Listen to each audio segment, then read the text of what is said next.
সাল্লাল্লাহু আলাইহি সাল্লাম পৃথিবীতে রাষ্ট্র ক্ষমতা পাওয়ার পর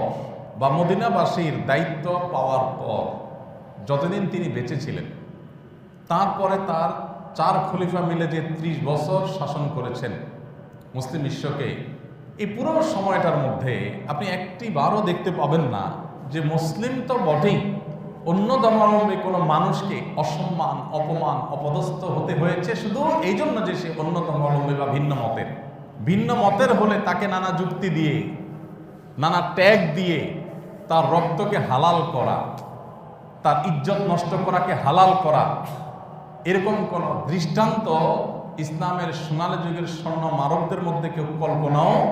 করত না। এতটা সম্মান আল্লাহ তাআলা মানুষকে দিয়েছেন, এতটা মর্যাদা আল্লাহ তাআলা মানুষকে দিয়েছে। নবী করিম সাল্লাল্লাহু আলাইহি সাল্লামের একটি ঐতিহাসিক হাদিস রয়েছে, আপনারা অনেকেই শুনে থাকবেন। তিনি বলেছেন, কাবাকে লক্ষ্য করে বলেছেন, ওয়াল্লাযী নাফসু মুহাম্মাদিন বিয়াদিহি, হে কাবা শুনে রাখো, মুহাম্মাদের প্রাণ যে মালিকের হাতে, তার শপথ করে বলছি, লা হুরমাতুল মুমিনি আযামু ইনদাল্লাহ হুরমাতাম মিনক, তুমি কাবার যে মর্যাদা আল্লাহর কাছে, একজন ঈমানদারের জীবন, তার সম্মান, তার মর্যাদা, তার সম্পদ, এই সব কিছুর মর্যাদা এবং সম্মান আল্লাহর কাছে হে কাবা তোমার চাইতেও বেশি। অবলীলায় আজ আমরা আমাদের সেই সহজাত, আমাদের সেই